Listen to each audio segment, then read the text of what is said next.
Neo-Bedouins.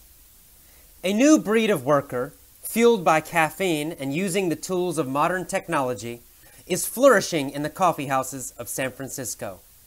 Roaming from cafe to cafe and borrowing a name from the nomadic Arabs who wandered freely in the desert, they've come to be known as Bedouins. San Francisco's modern-day Bedouins are typically armed with laptops and cell phones, paying for their office space and internet access by buying coffee and muffins.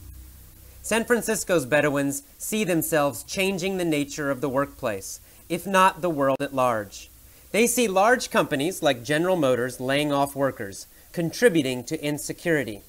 And at the same time, they see the internet providing the tools to start companies on the cheap. In the Bedouin lifestyle, they are free to make their own rules. The San Francisco coffee house is the new Palo Alto garage, declares Kevin Burton, 30, who runs his internet startup, TailRank, without renting offices. It's where all the innovation is happening.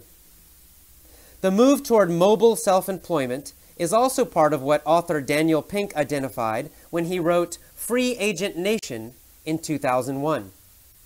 A whole infrastructure has emerged to help people work in this way, Pink said. Part of it includes places like Kinko's, Office Depot, and Staples. It also includes places like Starbucks and independent coffee shops, where Wi-Fi, wireless internet access for laptops and other devices, is available. The infrastructure makes it possible for people to work where they want, when they want, how they want, said Pink. Pink calls it Karl Marx's revenge, where individuals own the means of production, and they can take the means of production and hop from coffee shop to coffee shop. There is nothing more free than being a web worker, Malik says. There is no boss. You work for yourself. This is the new Wild West. The individual is more important. That's the American way. It's about doing things your own way. Web workers represent that. It's the future, my friend. Ritual Roasters in San Francisco's Mission District is in many ways the epicenter of the Bedouin movement. Ritual, on Valencia Street near 21st Street, is almost always packed with people working on laptops. Every Bedouin seems to have a Ritual story. There's the time someone buzzed through the cafe on a Segway scooter. Ruby Red Labs, a hip web design shop in South Park, had its launch party there. Teams from established web companies such as Google Incorporated and Flickr, a photo sharing site that's now owned by Yahoo, meet there. You'd never know these guys were millionaires, said Ritual co-owner Jeremy Tooker. As for why they're there, Sean Kelly said, I'm visiting with my friends instead of being locked up in a building in the South Bay. Using a cafe to run a business is nothing particularly new. Venerable insurance firm Lloyd's of London was actually started in a coffee house, Kennedy points out. According to the Lloyd's of London website, Edward Lloyd opened a coffee house in 1688, encouraging a clientele of ship's captains, merchants, and ship owners, earning him a reputation for trustworthy shipping news. This ensured that Lloyd's Coffee House became recognized as the place for obtaining marine insurance. Ernest Hemingway and F. Scott Fitzgerald wrote some of their best work in Parisian cafes. And in San Francisco, writers and poets of the Beat generation, such as Jack Kerouac and Allen Ginsberg, wrote in the cafes of North Beach. Café Trieste was among the most popular North Beach hangouts. To have a cappuccino, you come to North Beach, to Café Trieste, says Giovanni Papagianni Ghiatti, the founder. Now, Café Trieste has joined the ranks of Wi-Fi cafes. It would figure that the one laptop in action on a recent afternoon belonged to an art dealer. A cappuccino for overhead isn't bad, said David Salo, 33. He struck out on his own 3 months ago and has yet to open a gallery. 60 to 70% of what I do can be done with the standard tools available to everyone: a phone, a computer, and a laptop connection. Okay, welcome to the commentary for the Neo-Bedouins article. This is an exciting article. I really like this article. I saw it on the front page of the San Francisco newspaper, which is called the San Francisco Chronicle, this week, a couple days ago. And when I saw it and read the article, I thought, wow, this is me. This is what I'm doing with Effortless English, right? I don't have an office for Effortless English. In fact, I go to coffee shops here in San Francisco often, and I think about the website. I write down my ideas. Sometimes I bring my laptop, although usually I do this in my apartment, actually recording, because I need a more private space to record lessons. But anyway, I write the lessons in the coffee shops quite often. And in the coffee shops, I always see many, many people with laptop computers. And often I will hear people having little meetings about their internet company and discussing different issues, designing their websites. It's very exciting, actually, to be here in San Francisco at this time, especially being involved with an internet business, with internet teaching, because really, in America, this is the epicenter of computer technology, of IT, internet technology. It's all right here. It's happening here most of all. Silicon Valley, you've probably heard of Silicon Valley. Silicon Valley is the place in California where there are many, many computer companies. Apple Computer, Hewlett-Packard, a lot of Japanese computer companies have offices there. But Silicon Valley is near San Francisco. It's a short drive from here. In fact, it's between San Francisco and San Jose. From San Francisco, you drive to Silicon Valley or take a train, maybe, I don't know, 30 minutes, something like that, 30, 40 minutes, not far. So San Francisco and Silicon Valley, really one area. And this is where all the innovation is happening in the United States with the computer industry, and especially the internet. So it's quite exciting to be here, involved in that. It's kind of a really great energy, a lot of new and interesting things happening, lots of creative, innovative people, a lot of flourishing, growing, succeeding internet companies. I mean, Google is based here, for example. Yahoo as well. So anyway, it's fantastic. It's a great place to be if you are involved in the computer industry or if you're involved in the internet in any way. Another thing about this article that I liked a lot, that I said, wow, that's me, is the part about the nomadic tribes, being nomadic, traveling around. That's another reason I have chosen to teach with the internet. Now, I believe that teaching with the internet and also learning with the internet is just amazing. It's so flexible. You can be nomadic and still have a business. You can be nomadic and still have all your English learning materials, right? With your computer, the internet, and your little iPod. That's all you need. You can go anywhere. You can travel to a beach in Thailand, but still study English. Right? You've got your iPod, that's all you need. There's internet connections everywhere. So it's very simple, and it's so much more flexible than in the past. It's the same for me with Effortless English. I can do Effortless English from anywhere. So if I want to travel to Mexico, I can go to Mexico and continue to work on the website. I can travel to Thailand. I can live in Thailand and still do the website, still build Effortless English. I can move around, I can be nomadic. And I love that because I love traveling. The reason I love teaching English is that it connects me to people all over the world. I just love going to different places in the world. I love meeting new people. I love seeing and learning about new cultures. It's just fantastic. It's really exciting to me. I have a lot of emotion about this topic because this is why I'm doing it. This is why I'm doing Effortless English.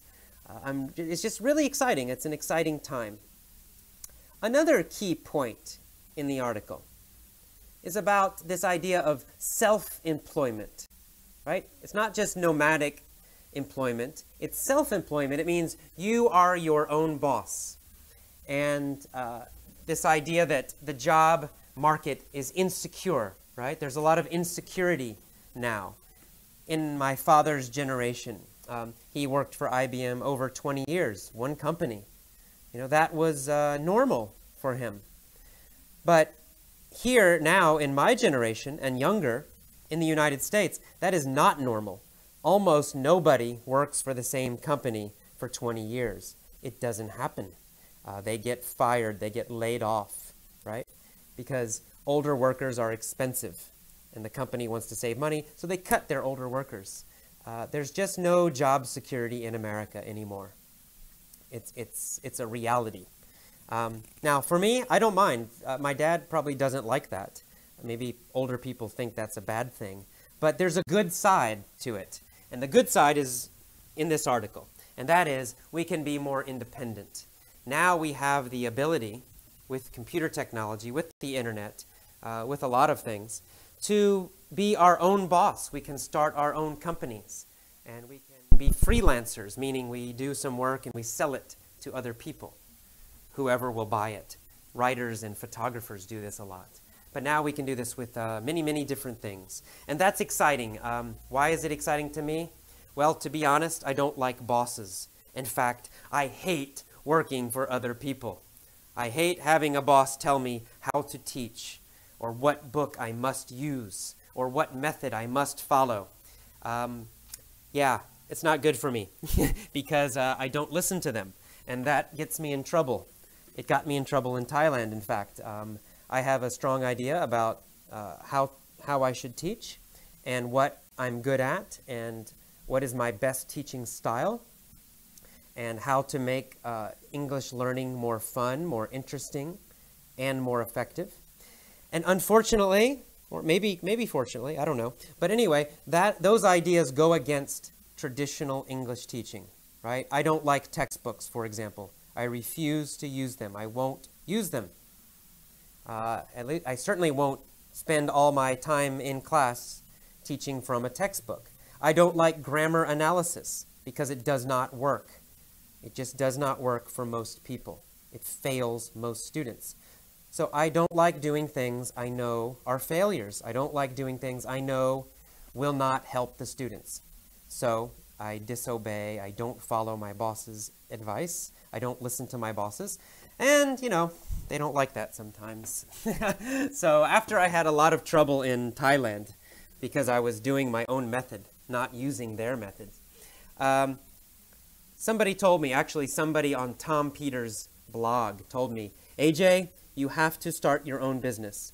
Your personality and your ideas, they're too different. You will never be happy working for another person. You must be an entrepreneur. You must start your own business. And that's when I started really thinking about, I need to do this myself. I want to teach the way I feel is best, the way I'm the best at teaching, the best style for me, and what I think is best for students. That is always what I want to follow, not some rule from a company, not some principal or boss's rule. I want to do what I think is best. So the only way to do that, really, is to start your own business. And it doesn't matter, even if you're not a teacher, if you're a doctor, and you want to treat your patients the best you can treat them, and you have your very strong ideas how to do that. Well, you have to have your own business, your own medical practice, your own medical business to do that. If you work in a hospital, you probably have bosses telling you what to do. If you're a business person, maybe you have strong ideas about what is right and what is wrong. If you have your own business, you can follow those. But if you work for someone else, well, they might want you to do things you think are not good or not ethical, right? Not moral.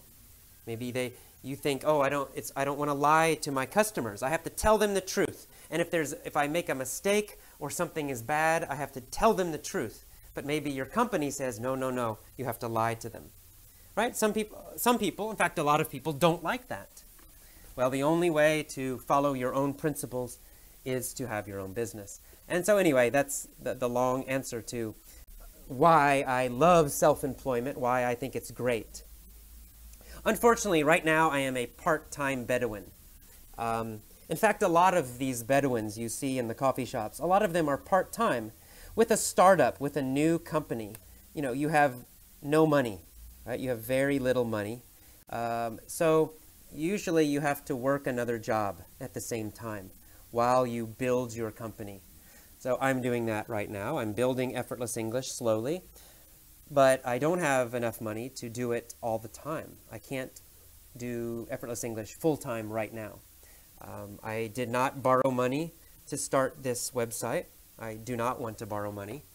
I don't want a bank controlling or owning the website.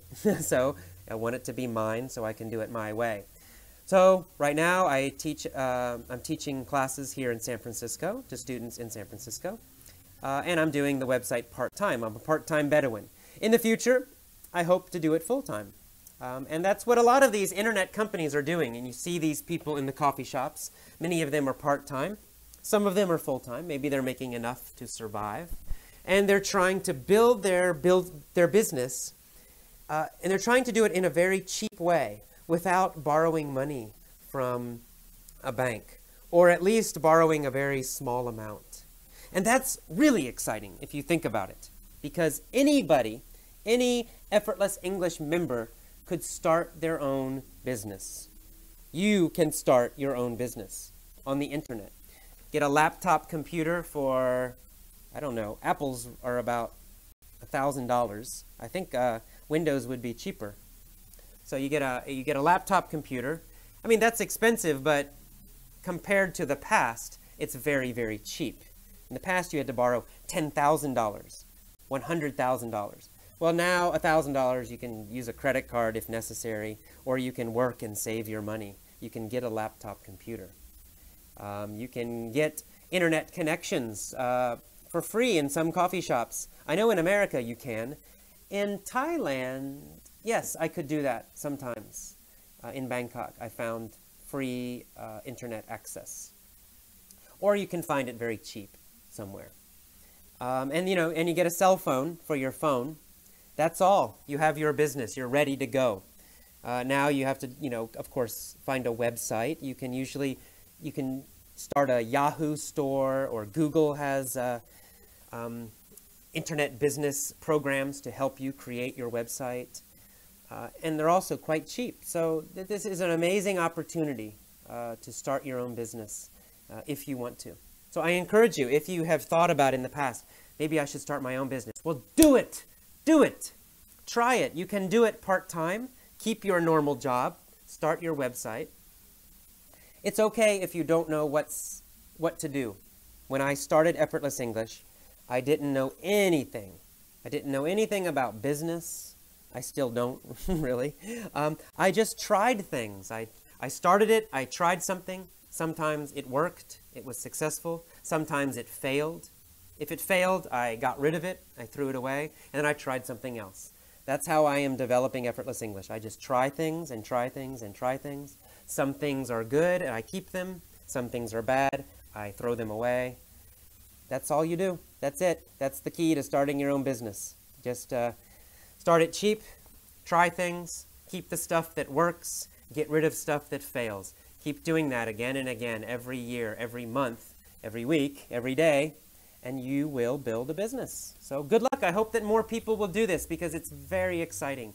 And it feels so good to have something yourself. It's yours. You are building it. You are responsible. That's big. That's huge. It's really important, and it's a good feeling. I love Effortless English. I don't care if I make a lot of money or not. But I really love being responsible for it. I love that it's mine, that I'm building it together with learners. No other boss, nobody telling us what to do. It's fantastic. It really is great. All right, so I encourage you, become a neo-nomad, become a neo-Bedouin yourself. All right, see you next time. Bye-bye. Okay, welcome to the mini story for the Neo-Bedouins lesson. Let's get started.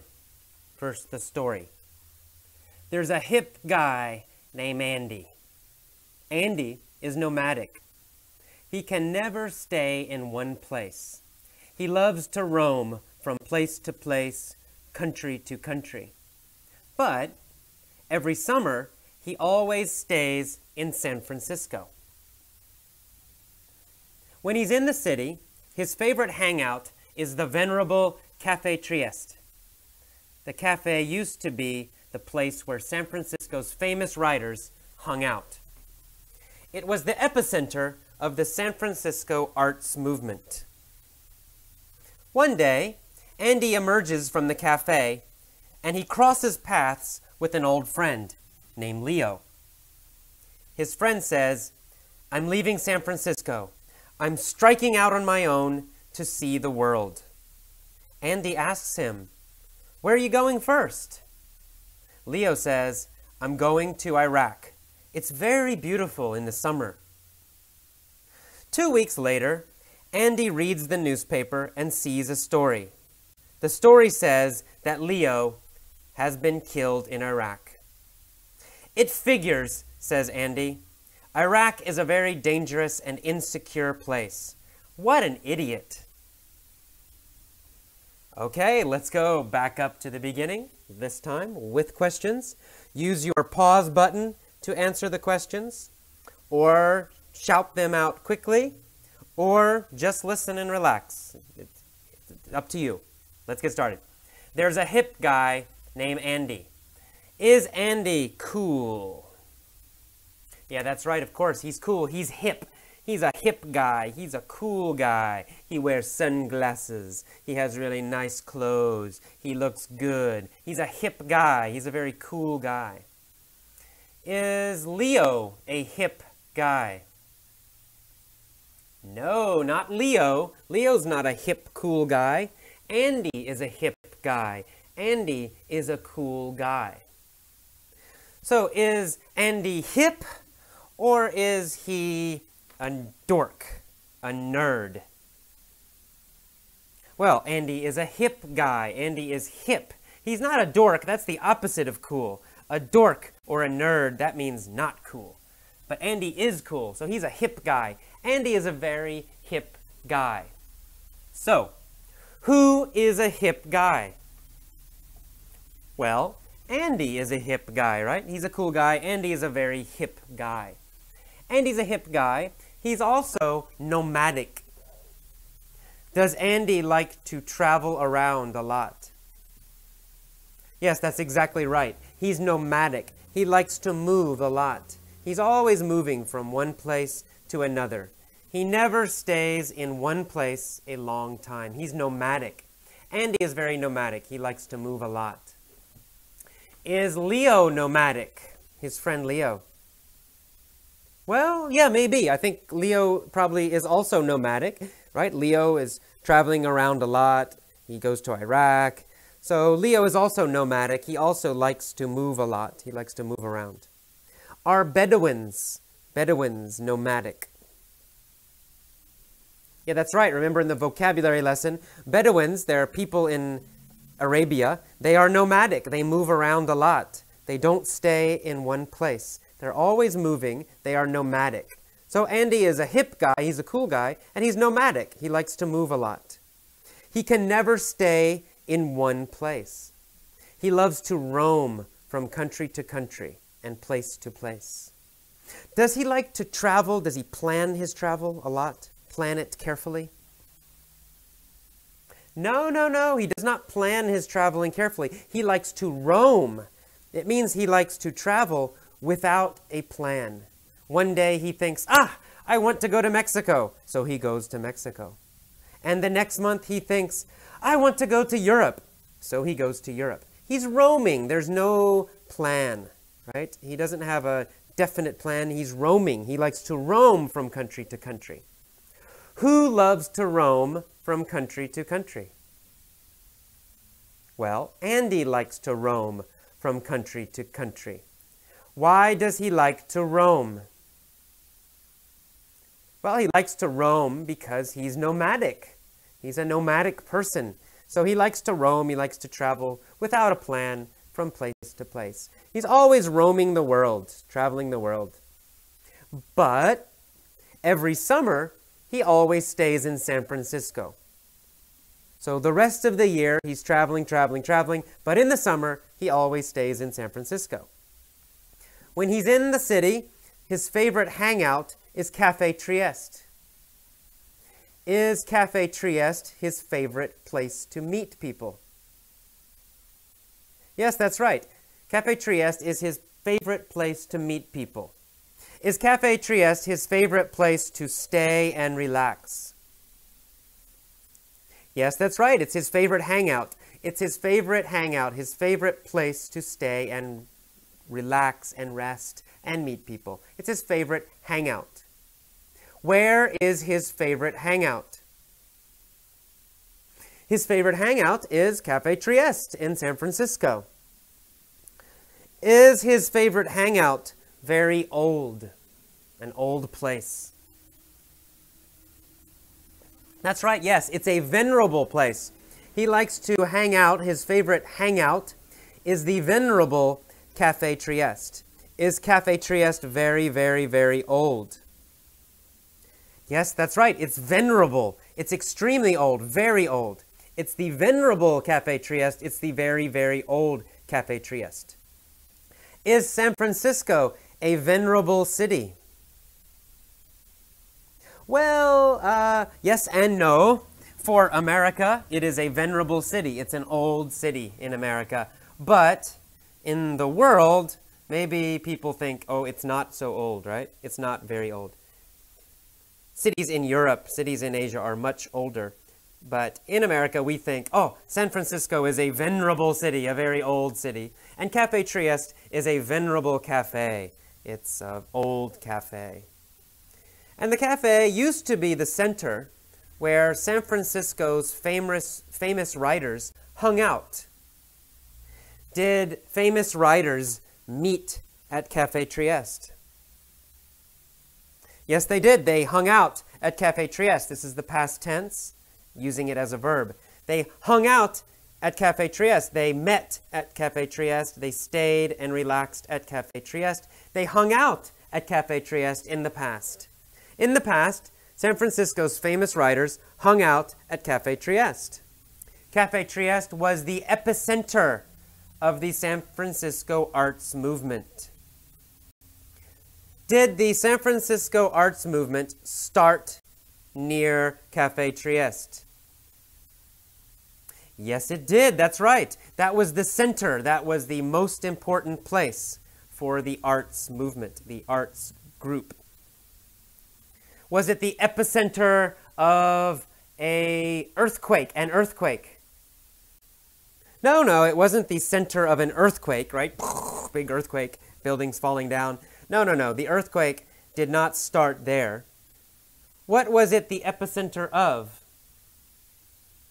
Well, Café Trieste was the epicenter of the San Francisco arts movement. It was the center. It's where it started. It's where most of the artists would meet. Café Trieste was the epicenter, the center, the starting point of the arts movement. Okay, so one day, Andy emerges from the cafe. Does he go into the cafe? No, he doesn't go in. He comes out of the cafe. He emerges from the cafe. He comes out of the cafe. He appears from the cafe, right? So he emerges from the cafe. He comes out of the cafe. Where does Andy emerge from? Well, he emerges from the cafe. He emerges from Café Trieste. He comes out of Café Trieste. After he emerges from Café Trieste, what happens? Well, after he emerges, after he comes out, he crosses paths with an old friend named Leo. He meets an old friend named Leo. Leo says, I'm leaving San Francisco. I'm striking out on my own to see the world. Is Leo traveling alone? Exactly, yes. He's striking out on his own. He's traveling alone. He's traveling by himself. Is Leo striking out on his own to begin a business? No. He's striking out on his own to travel. He's starting to travel alone. He's not starting a business alone. He's striking out on his own to travel. to see the world. Is Leo striking out on his own, or is he traveling with other people? Okay, it's an easy question, right? He's striking out on his own. He's starting to travel by himself, alone. Okay, good. What does Andy say? Well, Andy asked him, where are you going first? And Leo says, I'm going to Iraq. It's very beautiful in the summer. 2 weeks later, Andy is in his home, and he reads the newspaper, and he sees a story. The story says that Leo was killed in Iraq. Andy says, it figures. Is Andy surprised that Leo is dead? No, he's not surprised. He says, it figures, right? He expected this. He thinks, I'm not surprised. He says, it figures, I'm not surprised. It makes sense. Leo is dead. Why does it figure? Why does it make sense? Well, because Iraq is very dangerous, right? So it's not surprising he got killed in Iraq. It figures. It's not surprising. So Andy says, it figures. And then he says, Iraq is a very dangerous and insecure place. What an idiot. Is Iraq a safe place? A secure place? No, it's the opposite. It's a very insecure place. It's not safe. It's insecure. Does Iraq change a lot? Do a lot of things change very quickly in Iraq? Yeah, that's right. It's an insecure place, right? It's not stable. It's always changing. Different things, different bad things happening all the time. It's insecure. It's not safe. Is America an insecure place? Well, maybe. But in general, no. It's not insecure. America is generally safe. It's generally stable. It's generally secure. So, in general, America is not insecure. Is Colombia insecure? Well, maybe. I've never been to Colombia, but in the news, it seems Colombia is not safe. So there's a lot of drugs and a lot of violence, maybe, in Colombia. So maybe Colombia is not secure. Maybe Colombia is insecure. Parts of Colombia are insecure. Iraq is very insecure. And so he says, what an idiot. Why did he travel to Iraq? Okay, very good. Let's go back up again. This time, I will pause after the key phrases. Please repeat them. You can also use your pause button if necessary. Here we go. There's a hip guy named Andy. Good. There's a hip guy named Andy. Andy is nomadic. Andy is nomadic. Okay. He can never stay in one place. He loves to roam from country to country. He loves to roam from country to country. Good. But every summer, he stays in San Francisco. When he's in the city, his favorite hangout is the venerable Café Trieste. His favorite hangout is the venerable Café Trieste. The cafe used to be the place where San Francisco's famous writers hung out.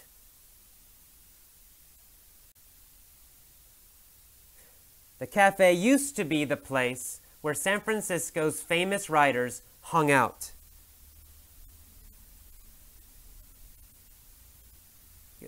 It was the epicenter of the San Francisco arts movement.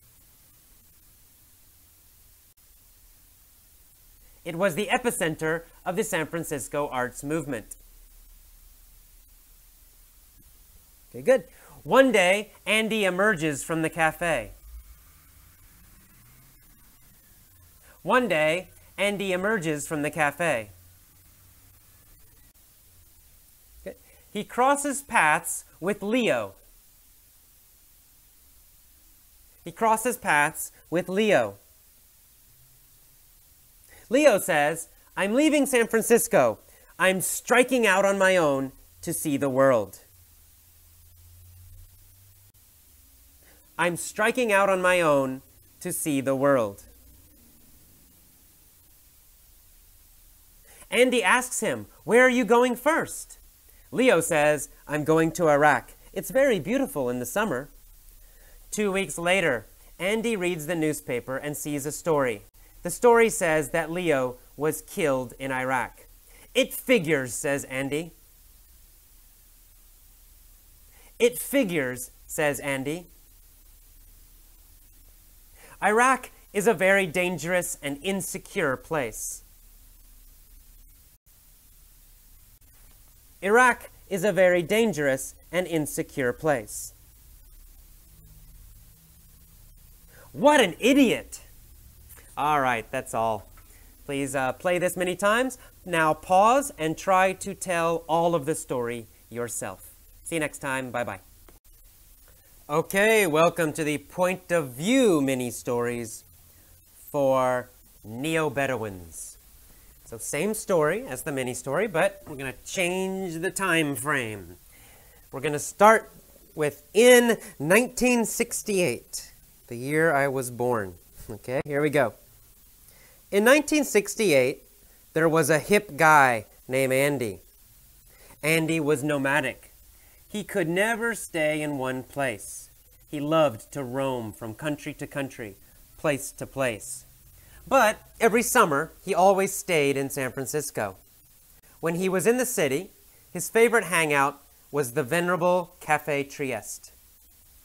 The cafe used to be the place where San Francisco's famous writers hung out. It was the epicenter of the San Francisco arts movement. One day, Andy emerged from the cafe and he crossed paths with an old friend named Leo. His friend said, "I'm leaving San Francisco. I'm striking out on my own to see the world." Andy asked him, "Where are you going first?" Leo said, "I'm going to Vietnam. It's a very beautiful place in the summer." 2 weeks later, Andy was reading the newspaper and saw a story. The story said that Leo had been killed in Vietnam. "It figures," said Andy. "Vietnam is a very dangerous and insecure place. What an idiot." Alrighty, so that was in 1968, right? In the past. Next, let's begin with since 2000. Since the year 2000. Here we go. There's a guy named Andy. Since 2000, Andy has been nomadic. He hasn't been able to stay in one place. He has loved to roam from country to country and place to place. But every summer, he has always stayed in San Francisco. When he's been in the city, his favorite hangout has always been the venerable Café Trieste. The cafe used to be the place where San Francisco's famous writers hung out. It was the epicenter of the San Francisco arts movement. One day, Andy emerged from the cafe and crossed paths with an old friend named Leo. His friend said, "I'm leaving San Francisco. I'm striking out on my own to see the world." Andy asked him, "Where are you going first?" Leo said, "I'm going to Iraq. It's very beautiful in the summer." 2 weeks later, Andy read the newspaper and saw a story. The story said that Leo had been killed in Iraq. "It figures," said Andy. "Iraq is a very dangerous place and it's insecure. What an idiot."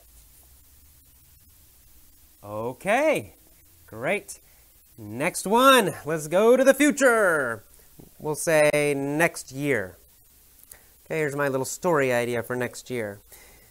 There'll be a guy named Andy. He'll be a hip guy. Andy'll be nomadic. He'll never be able to stay in one place. He'll love to roam from country to country and place to place. But every summer, he'll always stay in San Francisco. When he's in the city, His favorite hangout will be the venerable Café Trieste. Now, the cafe used to be the place where San Francisco's famous writers hung out. It was the epicenter of the San Francisco arts movement. Now, in the future, one day, Andy will emerge from the cafe and he'll cross paths with an old friend named Leo. His friend will say, "I'm leaving San Francisco. I'm striking out on my own to see the world." Andy will ask him, "Where are you going first?" And Leo will say, "I'm going to Iraq. It's very beautiful in the summer." 2 weeks later, Andy will be reading the newspaper and he'll see a story. The story will say that Leo was killed in Iraq. "It figures," Andy will say. "Iraq is a very dangerous and insecure place. What an idiot." Okay, that is all of the point of view mini stories for this lesson, Neo-Bedouins. Now, when you listen to point of view lessons, just relax, okay? Don't worry about getting the grammar perfect. It doesn't need to be perfect, okay? It takes time. Listen again and again and again to the point of view mini stories. Listen to the first mini story lesson. Listen to all the lessons, okay? Relax. You will start to improve your grammar automatically if you listen carefully. It's okay if you make a mistake. It's okay if you pause and try to tell the story, but you can't remember the grammar exactly. Don't worry. Don't worry. It's okay. Just keep listening, listening, listening, listening very carefully. Notice the different sounds. Notice how the verbs change. Notice how the vocabulary changes sometimes. Just notice and listen carefully. Then, if you can, pause after each version. Try to tell the story using the phrase, "in 1968." Then tell it again, "since 2000." Then tell it again, "next year." Don't worry if you make some mistakes. It's okay. Okay? Relax. All right. See you next time. Bye-bye. Hello, and welcome to the vocabulary lesson for the Neo-Bedouins article. Let's get started. Let's start with the title, Neo-Bedouins. Neo means new.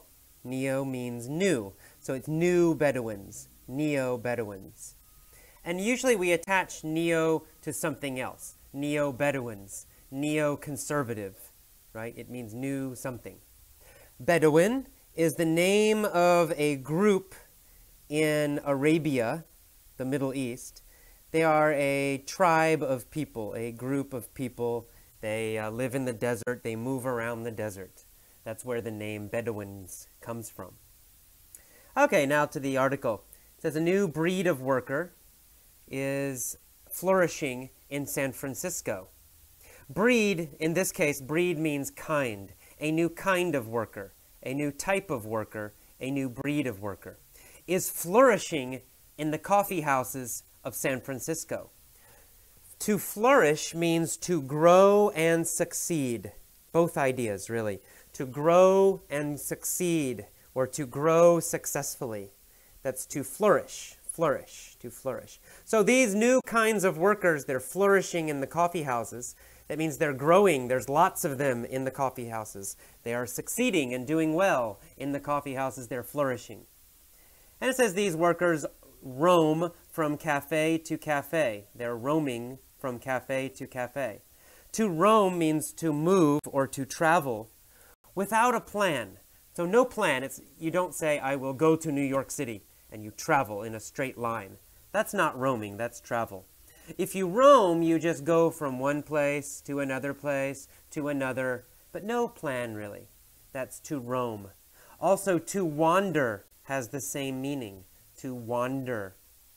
Wa, not wonder. To wander, or to roam. Same meaning, both words mean the same thing. To wander or to roam is to move around without a plan. Okay, and then we see that the name Bedouins was borrowed from the nomadic Arabs who wander in the desert. Nomadic. Nomadic means a people, a type of person that moves around. They don't have only one home. Right? So these Arabs, they live with camels. They travel around the desert They travel around Arabia. They don't live in one town or one city all year. They travel around. So we say they are nomadic. If you want to use the noun is nomad. They are nomads, or they are nomadic, using the adjective.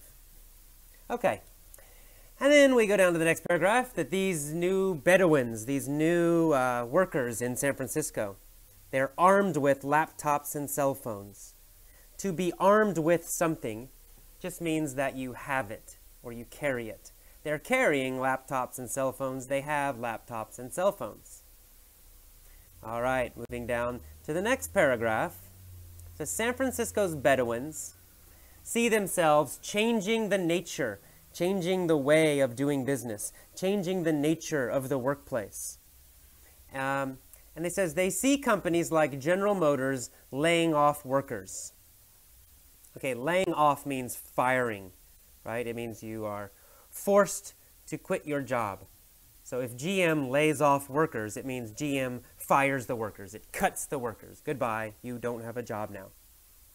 Okay, and because a lot of big companies are laying off workers, firing workers, this is contributing to insecurity, to job insecurity. Insecurity is the opposite of security. Security means safety, stability, something that doesn't change quickly, something that is safe. So insecurity is the opposite. It means something that changes very fast, something that's not safe. So now, especially in America, there is no job security. It's very insecure, right? There is job insecurity. You can lose your job very quickly. All right, and then we see the phrase on the cheap in the same paragraph. On the cheap means cheaply. It means without much money. So in San Francisco, with the internet, you can start a company on the cheap. It means you can start a company cheaply. You can spend only a little money and start a company. And then there's another phrase. It says, San Francisco coffee house is the new Palo Alto garage. Palo Alto is a town in near San Francisco. Palo Alto is in Silicon Valley, where there are many computer companies. All right, and then we see the word innovation in this article. The coffee houses in San Francisco are where all the innovation is happening. Innovation means creativity, new ideas, changes, right? New creative changes, new ideas, creativity. That's innovation, innovation. So the innovation in San Francisco, the innovation in the computer industry, it's happening in San Francisco coffee houses. That's where all the new ideas are. That's where the creativity is. All right. Then down a couple paragraphs, we see the word infrastructure. A whole new infrastructure has emerged to help people work this way. Infrastructure are the public services and the public goods in a country. For example, roads. Roads are infrastructure, right? Everybody can use the roads. They're public, and they help everybody. All businesses, all people can use the roads, and that helps them. Phones, phone systems, that's infrastructure, right? Everybody can use the phone system. It's public. In San Francisco, we have the computer internet system. We have Wi-Fi, free internet, free wireless internet is Wi-Fi. That's infrastructure. Everybody can use it. It's public. All right. So this is infrastructure, and it has emerged. Emerged means to come out and appear. So this infrastructure has appeared, right? It has come up and appeared suddenly in the last maybe 10, 20 years. We have all these new computers, all these, the new high-speed internet, all these things, they're infrastructure. Okay, and he gives examples: wireless internet, laptops, cell phones. These are infrastructure that help people work independently and help people start their own businesses without much money. Okay, and then at the bottom he says, Pink calls it Karl Marx's revenge. Karl Marx was the socialist writer. He wrote the Communist Manifesto. So he's a socialist, communist writer. And revenge. Revenge means if somebody hurts you and then you attack them, that's revenge, right? You hurt someone who already hurt you. That's revenge. So this is Karl Marx revenge. He's getting revenge on capitalism. He says where individuals can own the means of production. The means of production. Production means making something. In this case, we mean making a business, making money, making a website. The means of production means the tools, the equipment that you need to make something. In this article, it's laptop, computer, cell phone, internet access. So now individuals can own these things. They can own everything they need for a business. All right. In the past, you had to be very rich to do this, but now you don't need to be rich. All right. And then on to the next page, second page. We see the phrase web worker, web worker. There's nothing more free than being a web worker. Web, of course, means internet, right? Some people call it the World Wide Web or the web. The web means internet. So a web worker is an internet worker, someone whose business is the internet. And he says it's the new Wild West. The Wild West, that means it's an area that is very free, very free. This comes from American history, where the West used to be very free. So any situation where there's a lot of freedom, we call it the Wild West. And it says San Francisco's coffee houses are the epicenter of the Bedouin movement. The epicenter means the center, the exact center, the middle. It's where something starts.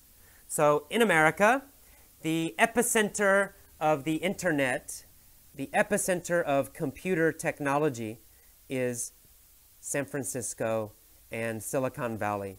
They're next to each other. So the Bay Area, Northern California, is the epicenter of the computer industry. It's the center. It's where it starts. It's where it's strongest. All right. And here movement means a social trend, something that's happening and changing in society. That's a movement. All right, keep going. We see the word buzzed. They talk about a story in the coffee house where a Segway scooter buzzed through the cafe. To buzz through something means to move through it very quickly. Maybe you run through it. Maybe you drive next to something very fast. We call that buzzing, to buzz something. All right. We see the word hip. Hip means cool. A hip web company. A hip internet site. That means it's a cool internet site. So if someone is hip, they are cool, right? They're very good. All right. A couple paragraphs down, we see the word venerable. That the venerable insurance firm, Lloyd's of London, was also started in a coffee house. Venerable means very, very old. So venerable, venerable. Venerable means very, very old. Not just old, very old. Venerable. So a venerable insurance firm, a venerable firm, means a very old company. Firm means company. Okay? So Lloyd's of London, that's the name, Lloyd's of London, they are a venerable firm. They are a very, very old company. All right? And then going down a little bit farther, we see the word Parisian. Parisian. Ernest Hemingway did some of his best work in Parisian cafes. Parisian means from Paris, France. So a Parisian cafe is a cafe in Paris. All right. We see the phrase North Beach. We've heard that in other articles. North Beach is a neighborhood in San Francisco. And then we see the word hangout. A hangout. Now, hangout can be a verb, to hang out. To hang out with your friends. If you hang out, using it as a verb, it means to meet together. Meet together and maybe talk together. To meet is what it means. To hang out with. To meet with. But if we use it as a noun, here in this article, it's a noun. A hangout is a place where people meet. For example, coffee shops. Coffee shops are hangouts. Many people meet in coffee shops. So we can say, this coffee shop is a popular hangout. It's a popular place for people to meet. So they talk about Café Trieste. It's one of the most popular hangouts in San Francisco. Café Trieste has a history. It's a famous coffee shop in San Francisco. Many famous writers have gone there and have worked there, writing their books in the coffee shop. So Café Trieste is a famous hangout in San Francisco. And now they have free internet, free wireless internet, which we call Wi-Fi. Wi-Fi means wireless internet. Okay, and then we see the phrase, it would figure. It would figure that the one laptop being used belonged to an art dealer. It would figure means it makes sense, or it's not surprising. Right? Say, it would figure. Why? What does this mean? Well, Café Trieste has a reputation. It's famous for artists and writers. So if you say, it would figure the person in the coffee shop is an art dealer. So it means it makes sense. We're not surprised. Café Trieste is famous for artists. So somebody in the coffee shop using a computer, they do work with art. They're an art dealer, an art seller. So it fits their image. It fits their reputation. It would figure. It makes sense.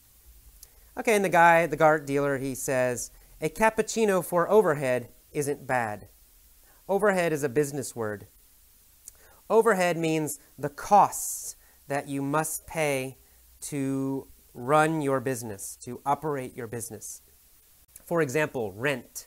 Right? If you have an office, you must pay rent. That money, that rent money, is called overhead. Insurance, that's another kind of overhead. It's money you pay every month to keep your business going, to run your business. So he's saying, this guy, he doesn't need an office. He goes to the coffee shop. So he only buys a cappuccino. That's his overhead. That's his rent cost, 1 cup of coffee. So he says, that's not bad. It's very cheap. And then finally, our last phrase, he struck out on his own 3 months ago. To strike out on, you need all 3 words. If you say strike out, it has a different meaning from baseball. So you need to say to strike out on. To strike out on your own. To strike out on your own. To strike out on your own. The whole phrase, it means to do something by yourself. Or to start something by yourself. To start something alone. Nobody helps you. So this guy, he struck out on his own 3 months ago. He started his company alone 3 months ago.